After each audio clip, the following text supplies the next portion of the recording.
Hi, and welcome to this new episode on the Singing Insiders podcast. I am very happy and grateful that you're here.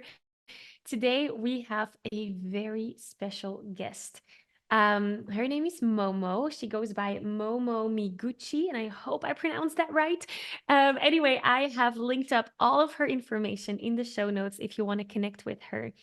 But Momo, she and I connected during one of a conference that we were both attending in LA. And when I connected with her, it immediately clicked. And I knew that I had to have her on the podcast because she has so much to offer to you.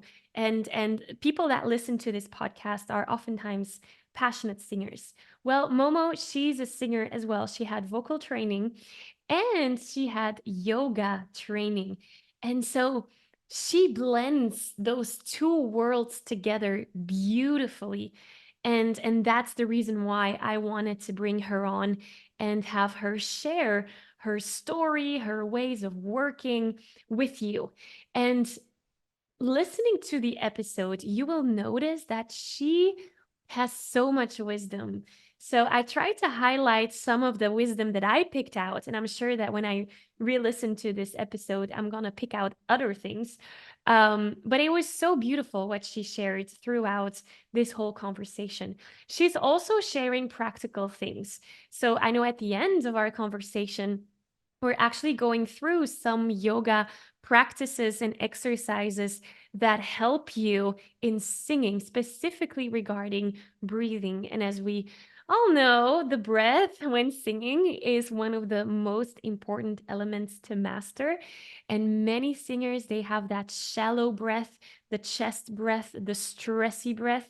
We don't want to have that when we're singing. When we're singing, we want to be activating the diaphragmatic breath. And so Momo will share a few exercises from yoga that you can use and then apply into singing, which I thought was super valuable. So make sure you stay till the end. Make sure to connect with her on Instagram, on Facebook, and let us know how this conversation impacted you. We love to hear your feedback. You can connect with us on Instagram or send me an email, like whatever way works for you. But without any further ado, enjoy this beautiful, amazing, inspiring, magical conversation with Momo. Here we go.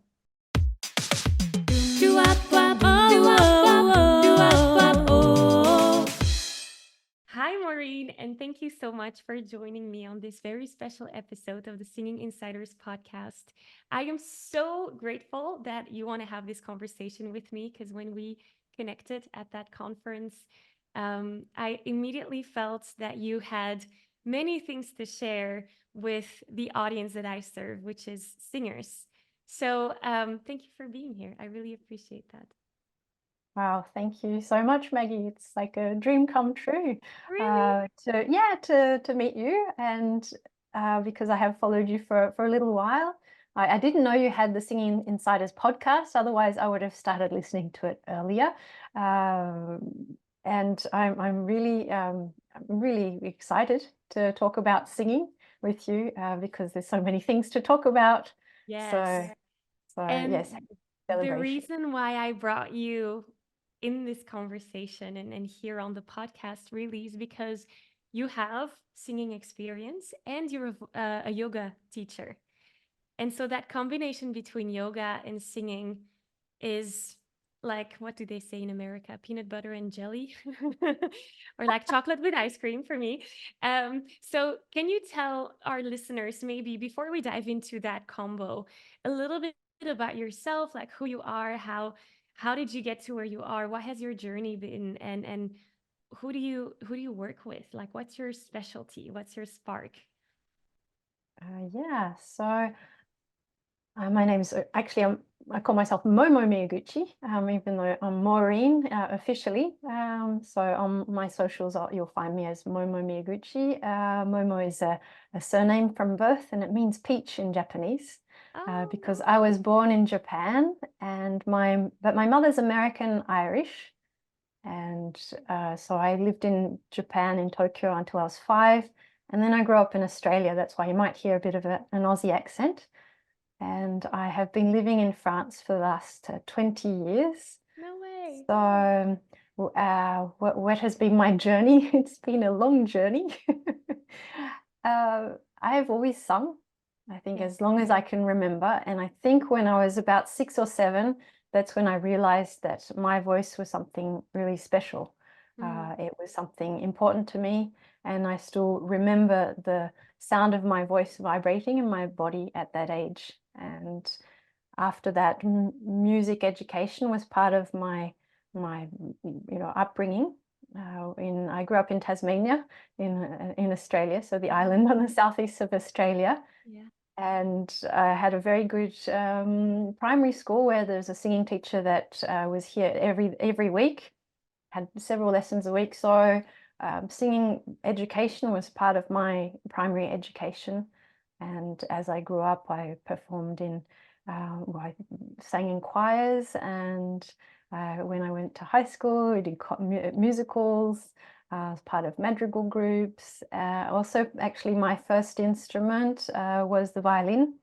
So Wow. I played the violin for 9 years. I did youth orchestra, and at the end of my education, I guess when I finished high school and I was about to go to university, I didn't know what to do. Okay. So this is where the sacred comes into it, because I was very good at art. I was very good at music. This is always something very important in my life. But at the age of 17, I really felt very vulnerable, and I didn't want to be judged for something that was so sacred. So I kind of ran away from that. I kept the sacred to me, and then I ran away. And I studied Japanese, actually, because I kind of want to reconnect with my Japanese heritage, and it was also an identity journey as well for me, as being half Japanese and then growing up elsewhere. So I studied Japanese and put all the music and the art to the side, saying that I can come back to that because I know how to do it. Yeah. Yeah.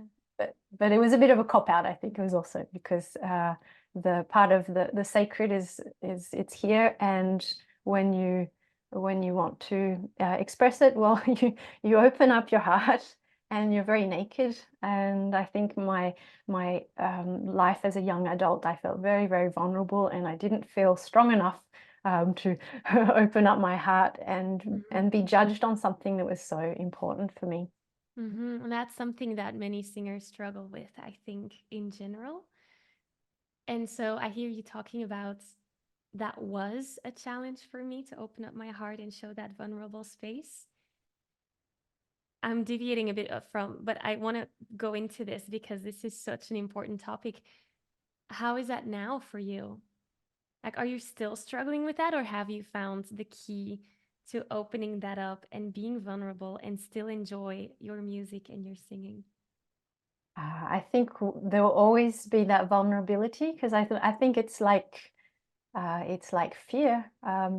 If there are always elements that are part of performing. If you don't have that, then well, you can perform without. But there's also uh, that's always part of it, and I think we always have to work with it, because yeah, it's a little bit of a leap, a big Yes. leap, and there's danger. Yes.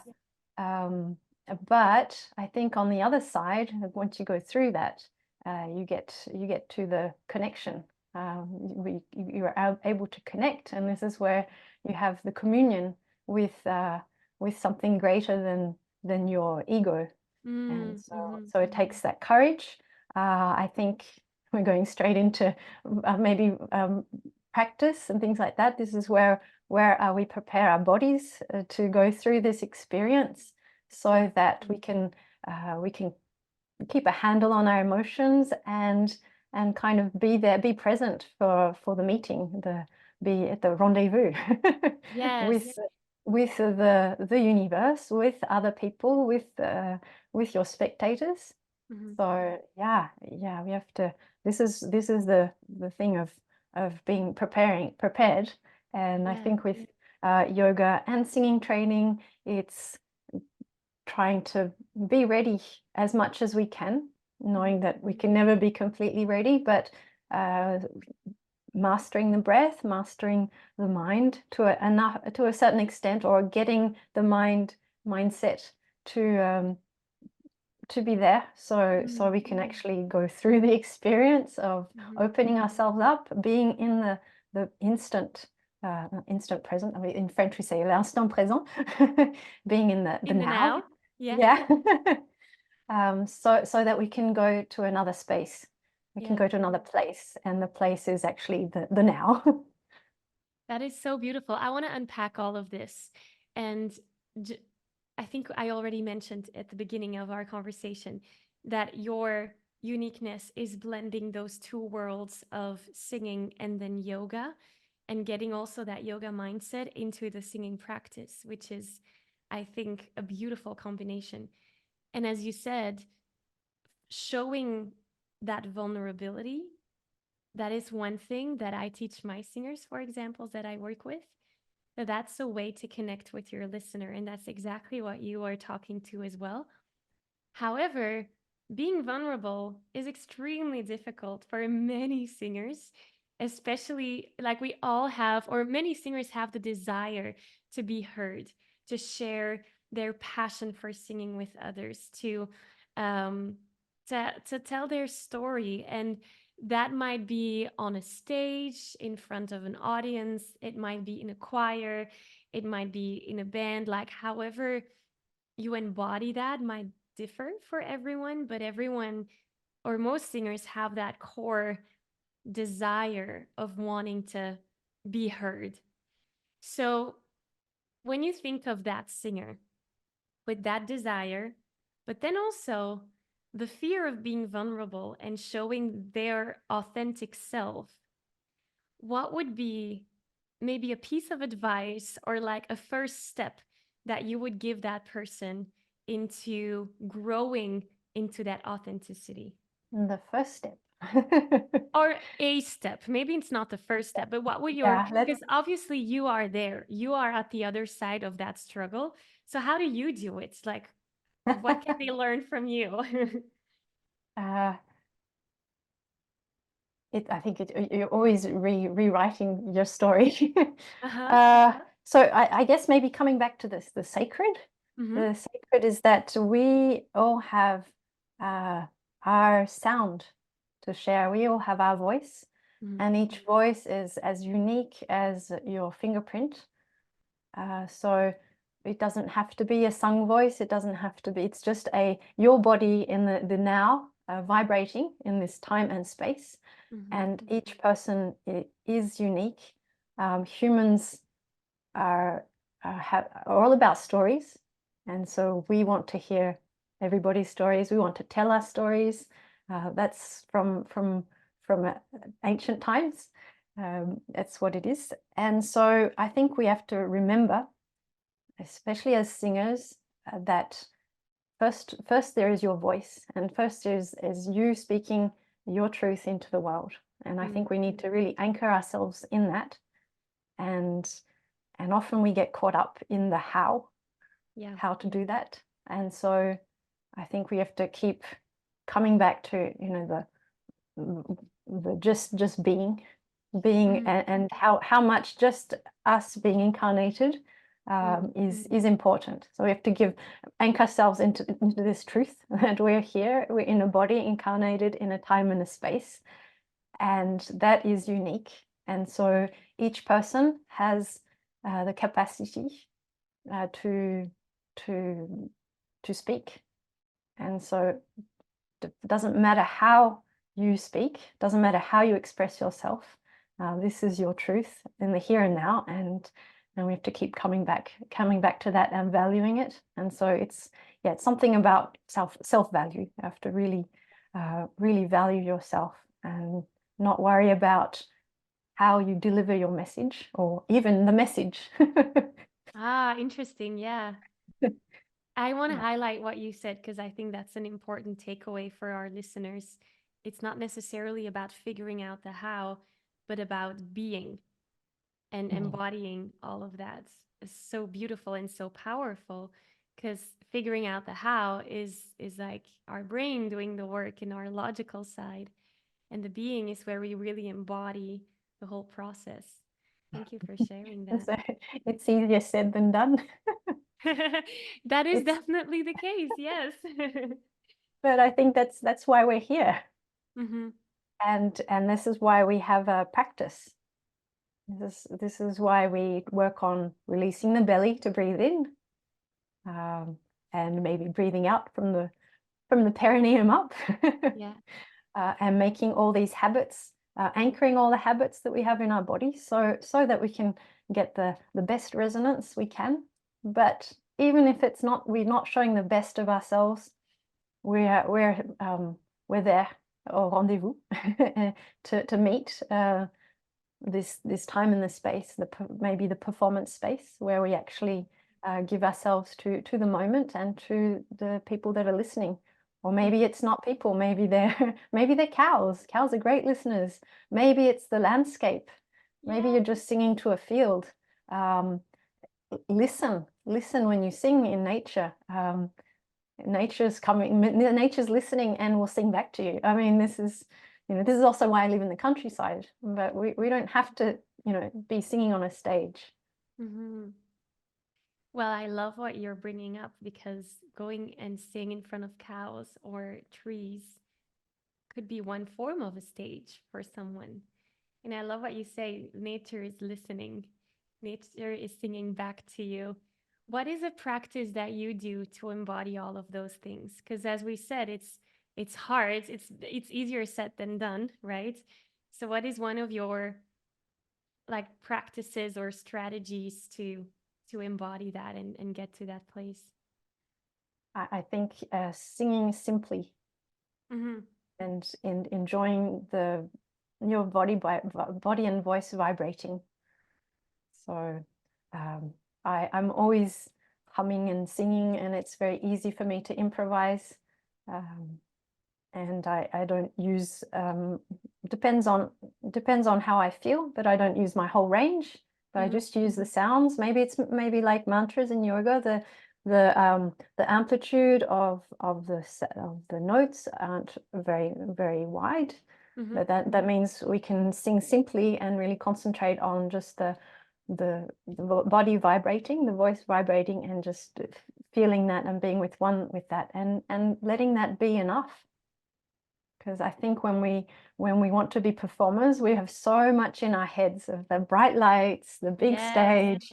And often when I speak to my students, I say we're often admiring people on stage. We're often listening to a finished product, and it is a product and it is finished. Mm-hmm. But what should interest us is the journey, the process, and really understand that it is a process, and where it's like when you draw, you're doing a kind of, sometimes you do a sketch, Yeah. and then okay, you've got the sketch down, and then you kind of, it depends on your process, then maybe you've got, okay, I'll just reinforce the main lines, or maybe you'll start a whole nother painting, using the sketch, and then it sort of becomes a finished work, and then you present it.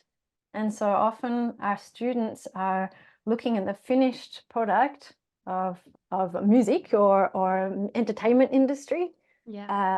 a performance on stage, and going, I want to do that, and why can't I do that? And without realizing there's a whole process that's behind it, and you're listening to the finished product, but you need to find your journey, and there'll be lots of sketches along the way. There might be sketches that won't be finished. It's okay. Enjoy sketching. But I I think love it's, that metaphor. Yeah. and I think we have so much material in our brain, like just saying, okay, but I want to be a singer, but they're on this stage, and I'm here, and I'm not enough. And we need to generate our inspiration so that these works are coming out of us, and we don't know what form it's going to take, because I'm a performer, so I went off and had a lot of detours in my life, and one of them was becoming a flying trapeze artist when I came to France. Oh my Um, God. and it was easier for me to become a flying trapeze artist, and I even broke my neck. I almost died. Oh my God. It was easier for me to do that than actually bare my soul and sing. So um, so I'm saying that because you never know what form your expression is going to take. And so if you're set on saying, I want to be like so-and-so, maybe you're going past all these talents that you have. Maybe you're a good writer, maybe you paint, maybe maybe your art is going to be a kind of a multi-faceted thing that doesn't fit into this box. And so I think we have to keep our ears, our heart, our eyes open to all those possibilities, and maybe trying to get to the place where we're generating like inspiration, generating, maybe we're writing, being excited about life and expressing it. There are so many things that you have just shared that really stick to me. And the first one is being, and maybe people have missed it. That's why I want to highlight it. The first one being, you have to feel the singing. It's something that you said at the beginning of this. And that is such a beautiful thing, because oftentimes as singers, we're listening to the sound and then judging the sound. And then you said, well, it has to feel the vibrations, and it has to feel good, and that has to be enough. And I think if we start focusing on that, then the sound will automatically follow, which is beautiful. So thank you so much for sharing that piece of wisdom. And also your example of the trapeze artist, it just shows how how hard, I want to say, it is what we're doing, but how beautiful it is, because it is so challenging for some, it is so rewardful and fulfilling for all of us. So I know you have this concept called the performer's sacred place. Tell me more about that. Like, what is it? How can we utilize it? What does it help us do? Can you give us an idea around that? Well, it's not a solidified concept yet. Uh-huh. I think, as I was speaking earlier, we have to kind of go through this flaming hoop of fear, and get to this space, where we're in the now. And it may be just by ourselves, but it may be sharing with other people or other places or things. And so that brings you into the present. The other sacred thing about us as singers is our voice, of course. It's obvious, but the voice has the power over other humans and other things, because we generate frequency, we generate vibration, and this power is actually circumvents, our analytical mind, and it takes us directly to our emotions, and also to something even deeper. It takes us to spirit. And so we circumvent all the stuff in our brain. And so when we are in our heart, and when we are anchored in ourselves, that will be received by the listener or by the space around us even. So it means we will be vibrating in a way that's really in, oh gosh, it's juste. What do you call it in French? It's French is juste. It's Right? it's right. It's It's just, yeah, it's, yeah. It's when it's in tune. When we sometimes in French, you say juste is in tune. yeah, in tune, on pitch. On pitch, yeah. So, but it's on pitch in a vibratory kind of way. You're yeah, you're On aligned. vibration. Yeah, in vibration, or you're aligned. Okay, aligned. Yeah, that's a nice word. Beautiful. And so this can allow your heart to speak to other hearts, your soul to speak to other souls, and it means you create a new space and time.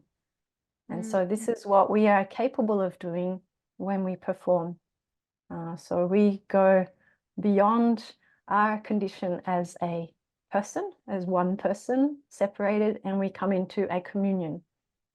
So that's the sacred space. Maybe you want to kind of keep me on track.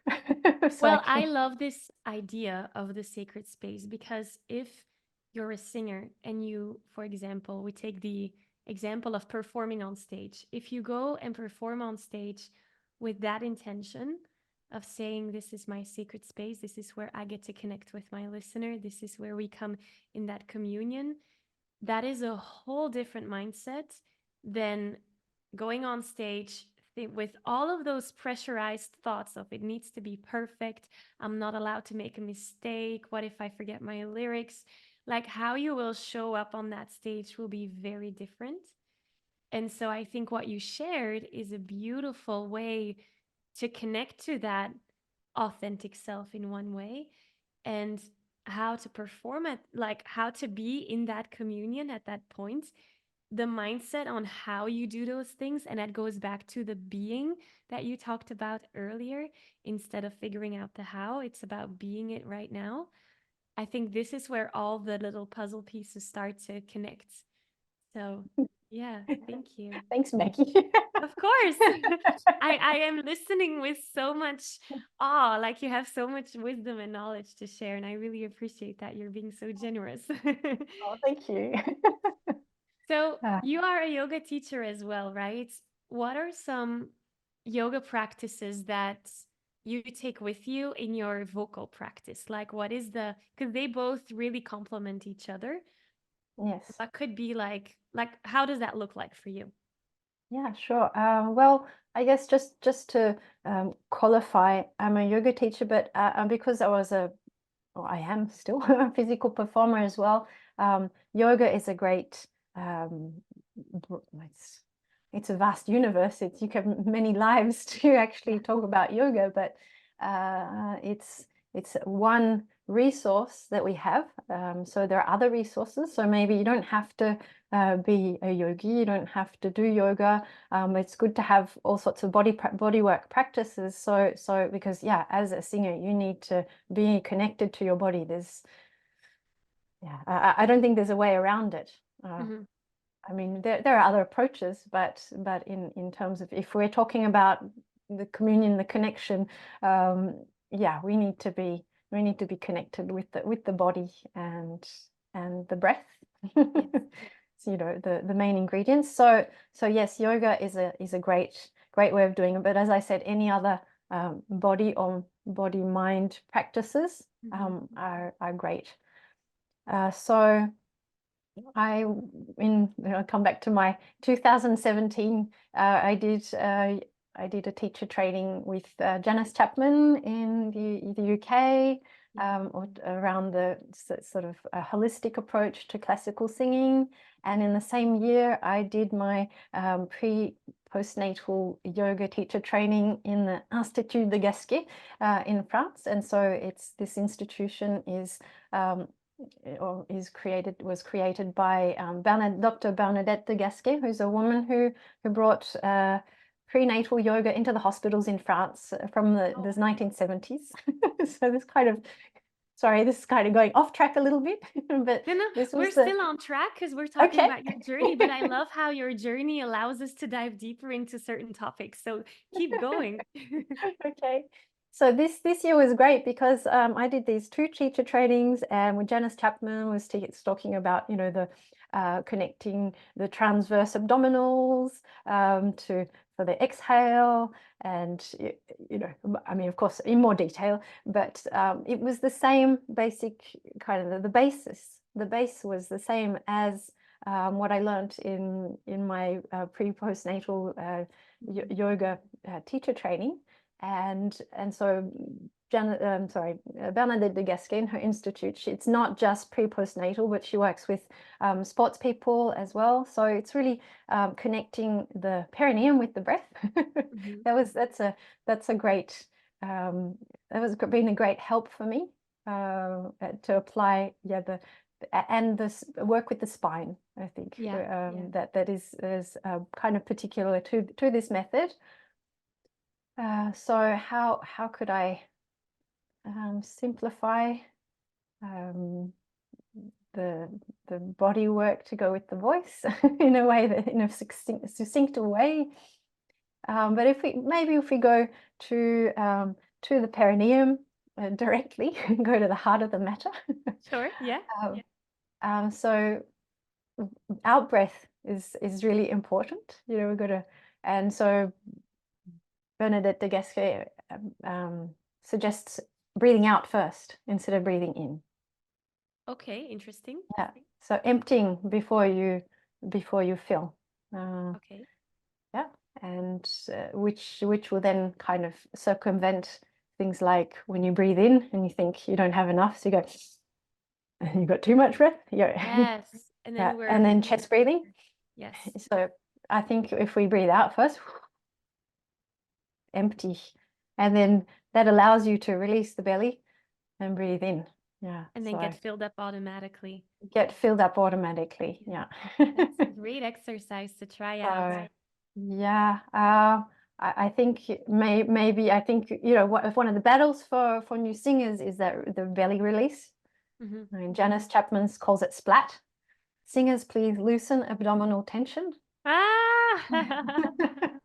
Yeah, because So most women, they want to have a flat belly. I teach that too. And then because they want to have that flat belly, they tense up their abdominal muscles, and then the breath is really high up. And so yes, letting that loose allows us to activate that diaphragmatic breathing. And that's what yoga does too. Is that how we can overlap the two as well? so this yeah, my angle on this yoga, yes, because it's things like Ashtanga yoga. Sometimes it's taught with, you have the bandhas, which are the the, what do you call it, the locks basically, and you're kind of bringing the abdomen is quite engaged in certain practices. Yes. So yeah, so my angle on my yoga practice is, yes, releasing the belly. However, you are activating your abdominals at the right time, so it's on the out breath. Yeah, you're emptying from the bottom up. Yeah, so I guess for belly release would be, yeah, you can work on all fours, and so then you have gravity working in your favor, or you might just put your hands on a wall and lean over, and then have a hand on your belly, breathe out, and then release the belly with the mouth open, because we're singers, we breathe in from the mouth to be able to sing. Yeah. You're sharing so many beautiful things. I really hope our listeners will try those things out. So the first one was starting with an out breath so that the belly automatically fills up again instead of going to the upper chest breathing. Then on Yes. all fours so that we have the gravity working, or with the wall, as you Yes. said.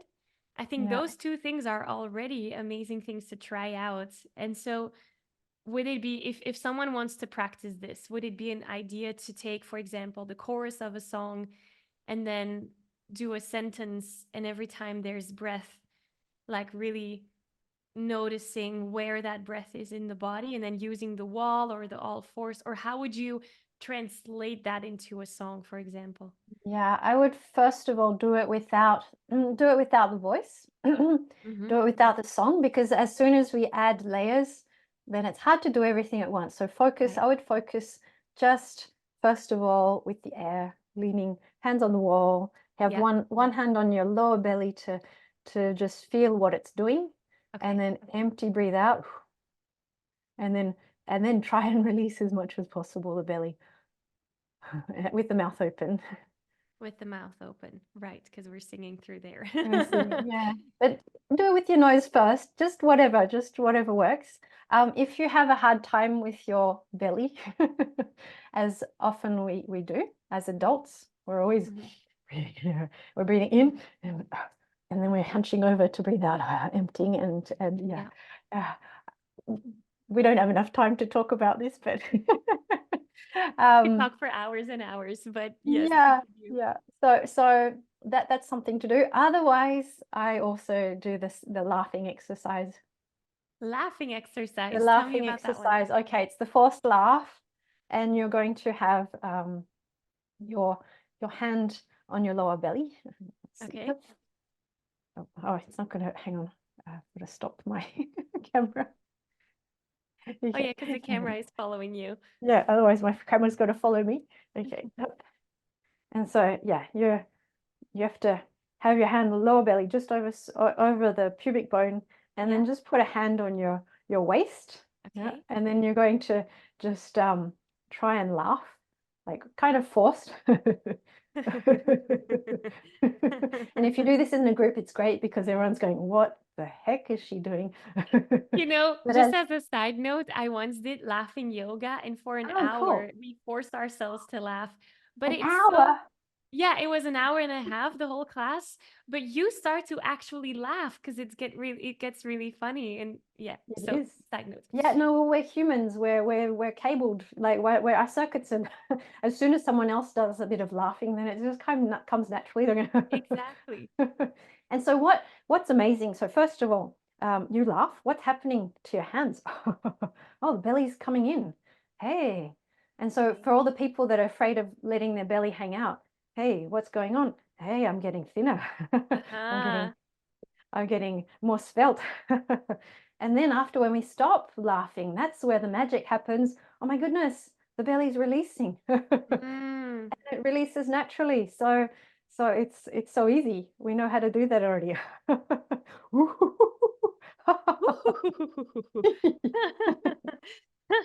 Yes, you're right. It is Yeah, releasing. and so that's the magic. How exciting, the belly is just releasing all by itself. And so Uh-huh. one of my exercises is asking my students to like laugh like 3 to 5 times. And then the belly is releasing just naturally. Yeah. Yes, I love the natural approach because there's so many things that already happen naturally in our body, but that we don't link necessarily to singing. And I think that's a nice thing that you shared with us. You have been so generous in sharing all those exercises and all that wisdom. And I know we can keep talking for hours, but I want to be mindful of your time as well. Before we wrap up this episode and before you tell people where they can connect with you, is there any other last piece of knowledge, wisdom, advice, or anything that you say we haven't talked about that, but that you really want to share with the singers listening to this? Is there anything else you would like to add to this conversation? Mm. uh, We've covered it all. I think we've covered it most of all, but I think it's like we're in this for the long term. And I would just like to reinforce the fact that, when you're learning something, when you have desires and ambitions, we really want everything now. And we put a lot of pressure on ourselves you know, to learn quickly and have this kind of exponential line. And I say this for myself as well, because I am on this learning path as much as anybody else, to enjoy the journey and really be kind and realize how important it is to just keep enjoying who you are and being incarnated, being here and being alive. And so take care of yourself, take care of your body, take care of your heart, take care of your spirit, um, and just and give yourself lots of pats on the back for whatever efforts that you are doing to go from point A to point B, which will keep moving. Yes. Because you'll get to point B, but then you'll see, oh my point B has actually Has gone become over point there. C. It's the rainbow. We're chasing the end of the rainbow. Yeah.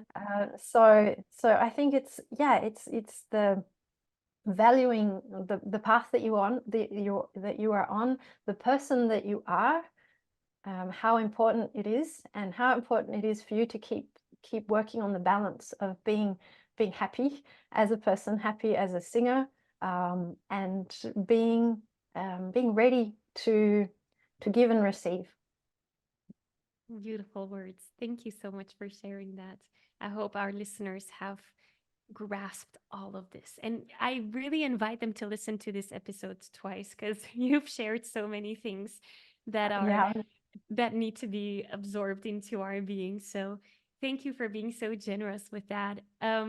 where can people connect with you if they want to get in touch or work with you, or like where can they find you?